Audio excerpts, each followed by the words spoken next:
can't help but kind of ignore the big red dot down here. This is an annular eclipse not being caused by the moon, utterly untalked about by anyone. Anything's, you know, it's just like we're in a Netflix movie at the moment, aren't we? Where everything is just turned on its head, and shots like this can just come in and go out, and no one seems to kind of like be bothered. But imagine if that object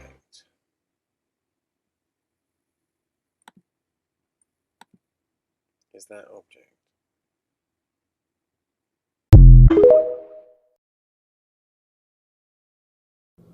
You don't have to be afraid, love.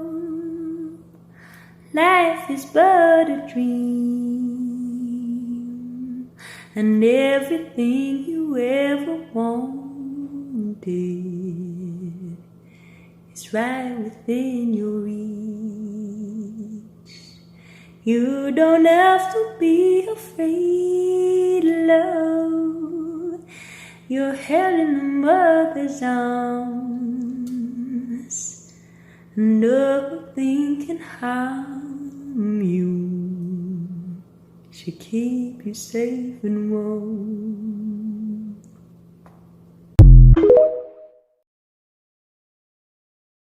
You got to teach people how to sun gaze, properly, because it can really damage your eyes if you go out there at the wrong time of day and sun gaze. Like, for instance, don't go out at noon when the sun is the highest in the sky to sun gaze. The best time to sun gaze is when the sun is actually leaving and going down, or when it's first coming up, when it's rising. Then the best time to really sun gaze, to stimulate the pineal gland, to get that reflective ultraviolet light to open up that pineal gland. A lot of folks don't know that Chicago is the wrongful conviction capital of the United States and the torture capital of the United States, and most of the people being tortured and wrongfully convicted are black and brown folks in Chicago. And these cops who are doing the torturing and conviction, they're being trained in Israel. All the major cities in the United States send thousands of officers over to Israel to be trained, by Israeli police in these brutal tactics that they fine-tune on Palestinians. You know what I mean? And so they come back here and use them on black people in the United States. It's very real, very, very, very immediate consequences that black people here in the United States suffer because of the tactics that Israel uses on Palestinians. So black liberation is Palestinian liberation. And that's why, when you see like the comments and all that shit we made in City Hall, this shit is real for us. Peace and love. Illuminati is the illuminated few. It means control. We have been duped into believing that we have been citizens of this country, not only New Africans, but Americans. There is no country. America is not a country, it's an empire. And inside of it, just like Rome, there are several nations and nationalities, those willing to break free if they could. But the Illuminati has such a hold on us. As a consequence of economics, we become a consumer society, and capitalism has ripped and torn apart nations and created tiers and got us eating at flea markets and swap meets. And y'all think that shit is real. Yeah, and look, but look, there's a war coming. Yeah. There's a war coming. And in this war, it's going to be the righteous versus the evil. And as fucked up as we don't want to accept it, it's going to be a lot of us versus us. Now, in something like that, I'm cool with that, because this is for the future survival of my children, of my community, of my people. You either got to get with that shit or get gone. So we can't act like the inevitable is not going to happen. The more and more consciousness is rising. Brothers and sisters are speaking out. This is becoming a new rap shit.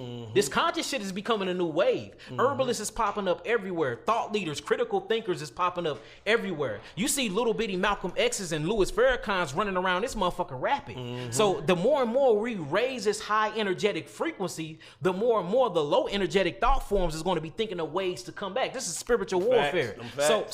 So civil war is coming between the so-called black righteousness people and the so-called black evil people. It's coming. So for the ones that got their mind made up and can't get right, I'm just here to say this message. I have over 100,000 vegans that don't eat meat, that don't drink, that don't smoke, that read every day, that work out, that actually practice combat training, that know how to use a gun, that know how to use their mind. They dick is not their God, they belly is not their God. You don't want to fucking go to war with a nigga who know who they truly is. So get your mind right, or don't. You see what I'm saying? But the war is coming. The war is coming. So you saying before dealing with anything else, we gotta, and I like that, we gotta deal with ourselves, whatever. We have to deal with our own house before we deal with, and it's supposed to be like that anyway. Every community deal with themselves, but so-called Black America. When you look at the Jewish community, they have a Jewish police station, they have Jewish banks, they have Jewish priests. I mean, so this is what I was trying to say. Whenever you build any community, it has these 4 fundamental principles. Everyone have to have an education system, or what you would call a school. Everybody have to have a hospital, or what you would call a healing mechanism. You see what I'm saying? Everybody else will have to have economics, meaning you have to have your own bank. And then last but not least, food and water. Do we own our food and water? No, we don't. Half of us is just now getting into black farming. So we need to learn how to grow our own food. We need to learn how to siphon our own water from the geo depths of the earth. We need to learn how to build our own education institutes. We need to learn how to use money, or use a way of exchange, because money ain't even really the way of exchange. We can do barter and trading. If I'm growing 100,000 apples and you growing 100 potatoes, where do we need money at? Let's make an exchange. So, and that's why education is so important. These are things that we need to start putting back in the community before we can get our identity back. The problem is, bruh, we don't know who we are. We don't know who we are. We don't know where we are. We don't know what we are. We don't know why we are. And we don't know when we are. When we start answering those questions, it's going to make us not only look at ourselves different when we look at our reflections, but it's going to make me look at you and you different. The love is different. Me knowing that I'm a God, me knowing that I'm a king, that I come from royalty, I automatically look at you like you a God, a king that come from royalty. Or that's why I greeted you peace goddess. No matter what you're going through and how you operating, because we see gods can fall and operate out of their lower selves sometimes. But if I keep reminding you who you are, just maybe, prayerfully, and hopefully, that's going to ignite something deep within your subconscious mind to make you change your fucking reality. I mean, not.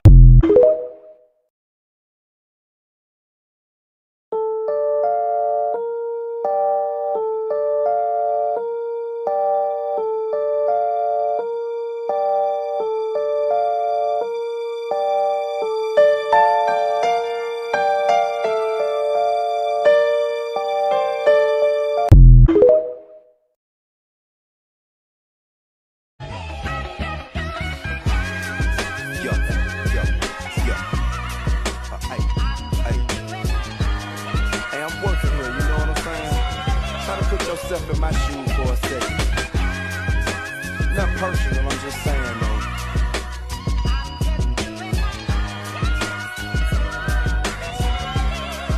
Hey, look, from when the moon came out till the sun came up, I was supplying the days with what they.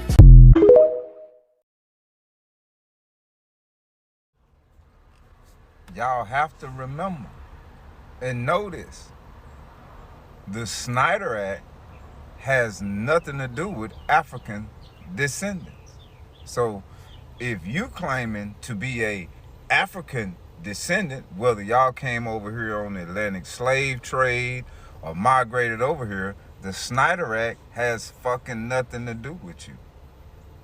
And all the people that look like me that claim to be African American descendants, then the Snyder Act has absolutely nothing to do with you.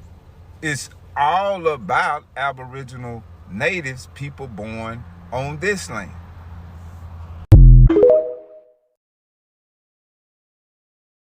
Do y'all remember how Rashad Jamal said how the planet used to look before? How Atlantis was a real thing? Your water was this color like it be in the Caribbean. We created the crystals. We used to have huge crystal towers. They graced our entire realm. We had giant trees. Now they call them mountains. Y'all want to get back to that ancient technology so we don't have to pay for electricity? Notice how the knowledge of free energy, meaning free electricity, is coming out now. Because this planet is getting back to what it used to be. They could literally pull free energy out of thin air.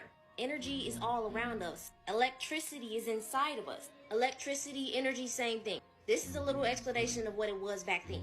Many people believe that this is just a temple or a place of worship, but really, its true function is to gather natural energy from the ether and convert it into electricity. Called the Tartarian Empire, and it was technologically far superior. They were able to convert atmospheric pressure into electricity, and as a result of unlimited free energy. But did you know that in fact, those ancient temples was ancient technology? We don't build temples like this anymore. We don't build buildings like this anymore. Because what if I told you that these ain't even temples? These are power stations. Have been scamming us into paying for electricity our entire life. Remember how they said they took this information out of the history books? Scientists now discover how to make electricity out of thin air. Whoa! So it's bad enough that y'all already got us paying to be on land, to drink water. This whole time y'all been lying about electricity, and now y'all want to talk about it and say y'all can make it come out of thin air. Stop the cap. Now they're even making things where you can get electricity from salt water. This portable lantern converts salt water into energy. Developed by E. Dina in collaboration with Wonderman Thompson of Colombia, the portable device called Waterlight needs to be filled with half a liter of seawater to emit up to 45 days of light. See, you telling me I can get 45 days worth of light from the ocean? I bet you we was already doing this and they took it away from us so they can make money off of us. Oh yeah, go ahead, work to pay your bills, to pay for electricity, that's free. Pay for water, that's free. Everything that is natural to this planet that's given to us, we gotta pay for it. Waterlight works 24 hours a day. The process involves reaction of electrolytes with magnesium, which in turn produces electricity. The lanterns was designed specifically for the... This whole time of people stressing in Sedona, Arizona, called the Sedona Energy Vortex. This is what it looks like. Now, do you want to see what it looks like? Pulsating energy. Literally recharging. Okay? But notice right here, she's green. She's a lightish green. A yellowish green. And he's blue. Right here. But look, she looks like more royalty. You see? Royalty. Royalty. Right here, now this is still him, but now he's begging. Notice the two cups in his hand. He's begging now. He has his hands out as if he's begging. All right. So when the Egyptians was drawing these paintings, they was trying to explain to us because they knew telepathy. They knew that we would fall further in frequency, so they left paintings behind so that we could try to remember who we are. Okay. So right here, this is him, but he was on his throne at first, vibrating. He was blue. Then he fell in frequency. Now he don't have nothing in his hand. He got his hands out asking for stuff. This is what happened to us. With no throne to sit on, he's now standing up. This is your story right here, black man, Latino man. Right here. This is what this really means. This is our goddesses. Standing behind her God. 10 toes, for she created him to rule all. But now that he's fell in frequency, she's also fell in frequency. She's now, listen, right here, she's just as big as him. She's actually bigger than him because remember, he's sitting on top of a stool, on top of a stoop, and she's his height now. So if you remove this stoop and he come down, she's bigger than him because this represents how our goddesses created everything. We are equal, but she's still first. She created everything. And look at her now. She's not even big as him. She's smaller than him, and she's behind him, and she's also fell in frequency. This is what this whole picture represents. But historians that sit here and just show you this because they don't want to tell you the truth. It represents a change in frequency. And you see this all through Egypt. Look. Same shit. Change in frequency, y'all. It's a change in frequency. Look at us, man. Look how big we were. That's why they showed you this. So we were huge. We were huge. Change in frequency. Now look at us. This is him at first. Then he fell further in frequency. Lost himself. Look, she's right here with him. She fell so far in frequency. Now he's standing there without her. She's not even in this picture. She's been completely cut off from him. This represents how the black man today and the black woman don't even get along. She fell in frequency, but she's not even in the picture no more. You know, I can read all these off like this, but a lot of individuals don't know this, right? Just like when they show you this, when they showing you this, they're showing you the blue avians who existed. They not just showing you, your ancestors didn't just show you a god physique, 2 arms, 2 legs with a bird head for no reason. That's a blue avian. That's an extraterrestrial species that actually exists. But I'm going to save that for a whole nother lecture. That's a whole nother lecture, y'all. All right? So understand the power of blue, first off. All right? And the vibration of it and what it represents. Look at this. These beings exist. You think that your ancestors just drew this to draw this? That they was drawing shit to just... No. No.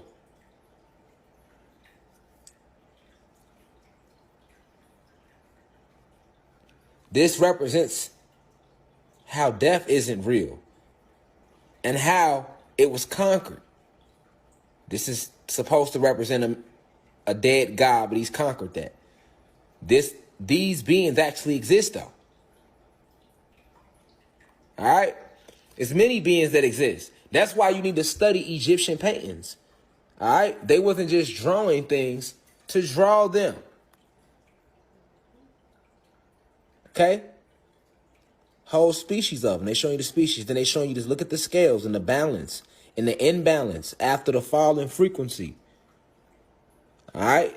Most of these paintings is about the fall, y'all. And we're left behind for us to wake up with light codes in them. Okay? All right? So understand that. Anytime you pull up any picture of Osiris, they're going to always show him green because he was green. All right? They're going to always show you Osiris in some type of green form if you kind of look them up. Look. They're going to always try to depict them green. Okay? You look up Osiris, any pictures of him. Look, all these pictures that's supposed to be Osiris, look. They always going to show them to you green.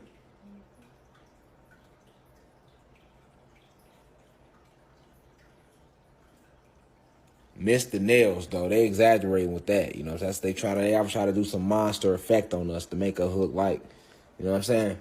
But now, we back. Boom. All right. So the reason that Osiris is green right here is because we were on a higher frequency. This represents we were vibrating on the 33rd dimension and higher before these beings came and invaded our planet. Now, right here, when you see them, this copper complexion, this represents after the fall, after they conquered us, after they came in, you know, because they started spreading oxygen in the air. That was part of the original, when they raided us, when they ransacked us. They were spraying oxygen. They blew up our crystal towers. They pushed our sun away. You know, there's those Ingersoll, Lockwood, Barron Trump stories that are eerily similar to the Trump family. But have you noticed now how tall Barron is? And then there's all these conspiracies revolving around Donald Trump.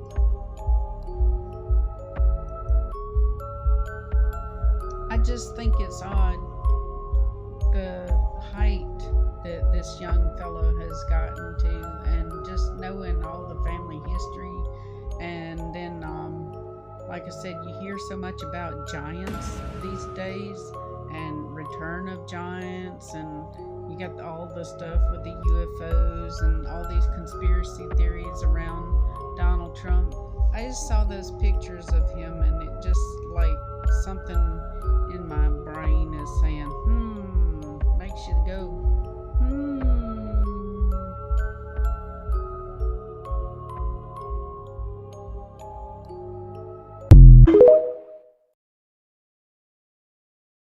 So a month ago, I was talking about how the Vatican scares the absolute shit out of me. And so I started reading a real PDF document called The Secrets of the Vatican. And I'm going to tell you 5 things that the Vatican is hiding that no one knows about. I will warn you, some of these secrets are very eerie, and they actually will have you thinking about what's going on present day as well as what is to come. So if you're someone who scares easily, just scroll.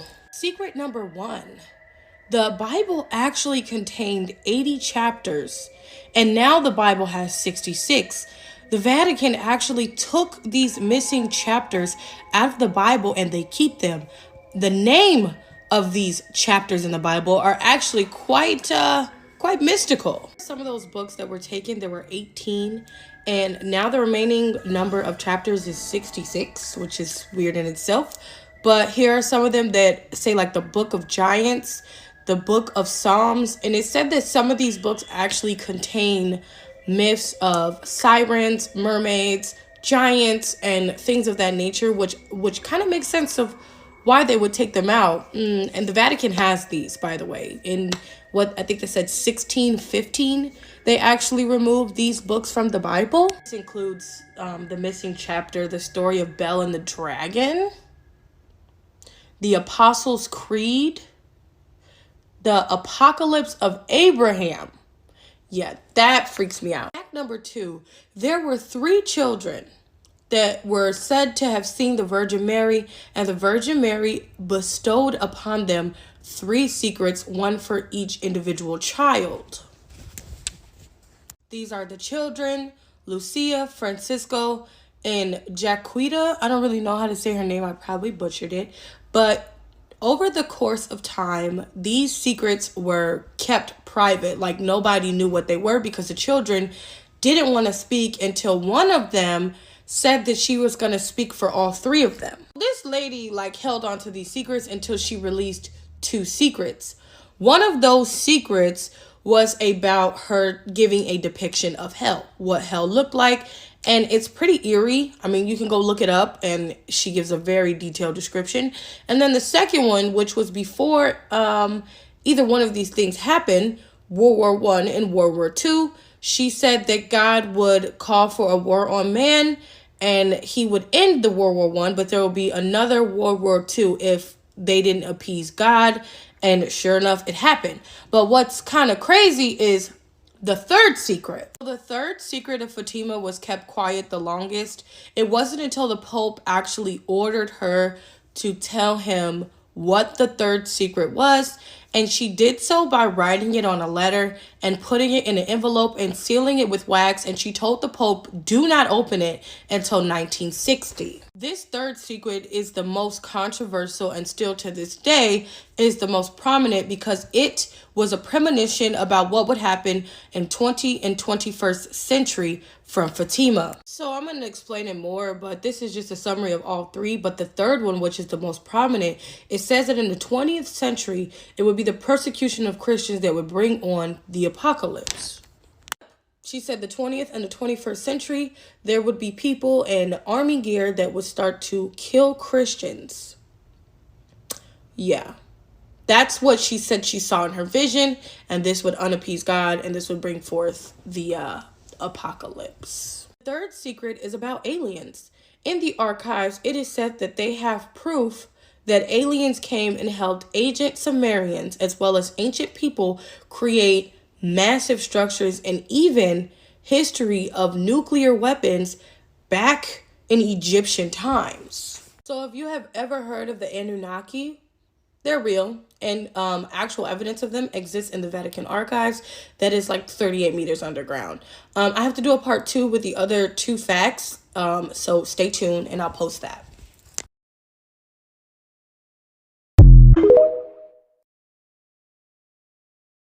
Welcome back to part 2 of Secrets of the Vatican that I will be revealing to you that come from an original PDF document that was written about the haunting secrets in the Vatican. While the Vatican holds multiple haunting secrets, I told you guys I would give you 5. I've revealed the first 3. Let's get into the next 2. Secret number 4. This was actually very weird because it was a public occurrence, and all of a sudden it was wiped clean. Like, everyone stopped talking about it, news stopped reporting about it. But it happened in 2007 when an orange flying disc flew over the Vatican and stayed there for 8 minutes. This disc hovered for 8 minutes and then disappeared. It was believed that this was a real, actual UFO sighting. What makes it so creepy is that the Vatican has multiple documents about UFOs and aliens being real. It is said that they actually have proof that aliens helped the ancient Sumerian in creating the wheel, irrigation systems, and even the ability to count time down to seconds and minutes. So this report was in 2007, and it was reported in a photograph, multiple photographs that mysteriously disappeared after this event in 2007 when an orange disc was hovering over the Vatican and just stayed there for a certain amount of time and left. This is an actual document that a general put out about UFOs and the Vatican. The print is really small, so I can't read it to you guys, but I will do a separate video on this in its entirety because this to me is the most interesting fact. But let's move on to the next one. The Vatican holds some history that is very, very dark, as well as sinister in nature and just too fucking crazy to be true. Do you know that they actually dug up a corpse of a dead pope and put him on trial? Yes, Pope Stephen VI ordered the exhumption of his predecessor, Pope Formosus, so that his corpse could stand trial for various charges. It is said that during this trial, an earthquake actually struck the Vatican, shaking the very grounds that they were holding this trial on, yet he kept going. They held the dead pope accountable to a multitude of charges, and it said that that man who is yelling and screaming, actually, he was visibly insane. They said he just went on a rant. He was yelling as if the man was alive and could respond, but of course he could not defend himself, but somehow they said he was fit to stand trial. Here's an article where it says that in the middle of that trial, the earthquake shook the room, and this was a clear sign of God according to embellishments of later commentators. So people who recorded this, you know, when they were jotting it down, they said what was going on. So they found him guilty of stealing the throne from the Pope who was actually putting him on trial, but the madness did not end there. Yeah, so after Stephen's victory of convicting a dead man, his victory didn't last long at all. Actually, what they did was they took him, they cut off 3 of his fingers, threw him in prison where he was actually strangled to death. I wish that was the worst to come. So his predecessor after him, now that we know 2 of them are dead, 2 weeks later, the next pope was killed, and only 1 day after that pope was killed, the next pope was killed. So that's 4 popes that were killed in a less than 2-month span. Guys, if you want me to make this a series, I will, because there are more than 5 facts. I will actually put out another video. This one will be a little longer, but it will contain 6 facts. Thanks for watching.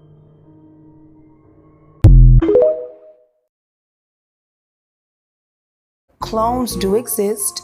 The people who I think are clones are Gucci Mane, Kodak Black. I really, really, really hope and pray they didn't get my boy NBA, because I love NBA YoungBoy, and he was a certain type of way before he went to jail. And then when he got out of jail, he started painting his nails black and wearing his gothic makeup. Like, Nick, he was not doing none of that. Like, he was so hood and real, and I still love his music. I just don't know who these artists is when they get out of jail and they change like that. Like, who are they? Man, you don't believe in like just self-transformation? Like, let me work on myself to, maybe I want to start painting my nails. But what is making them really paint their nails? Like, I don't know. And then it's like Kodak Black, he acts different. When he first got out of jail, he was grabbing his mama booty and he was dancing with his mama and gripping her, his own mom. Like, I don't know. And I pray that it's not as weird as I think, but something telling me it is. I think that we've been lied to about a lot. Imprisonment to find the lost city in the Grand Canyon. But anyone who goes looking should expect a response. When Jerry and Kathy's team tried to explore the area, suddenly an unmarked plane appeared. Clearly they were being watched. Despite this part of the Grand Canyon being a no-fly zone, and the fact that no aircraft is allowed to fly below the rim, a plane appeared. Jerry Wills is convinced this was a warning. His team was unable to continue their expedition. Exploring the cave from above is almost impossible. But what about exploring it from below, as G.E. Kincaid did? Another group of explorers tried this. As they approached the location, a black helicopter showed up. Not a tourist helicopter, not even a black civilian helicopter, an Apache combat helicopter. When this team explored the area above, looking for the ventilation shafts Kincaid wrote about, and possibly a way down, they found cement blocks in the middle of nowhere. Some of these blocks are platforms near the edge of the rim with hardware and anchors that would be used to assist mountaineers. When asked about this, the authorities say these are reinforcing structures to prevent rockfalls. Also in this forbidden zone, rock formations have unusual names. There's Isis Temple, Tower of Set, Horus, the Cheops Pyramid, and Ra. There's also the Manu Temple, the Buddha Temple, the Krishna Temple, and the Shiva Temple, and many more names that refer to ancient Egyptian and Hindu cultures, cultures that specifically have myths about a god helping civilization after the Great Flood. The official word is, the fact that these names exist within the Grand Canyon's no-go zone is a coincidence. But I don't really believe in those. Do you?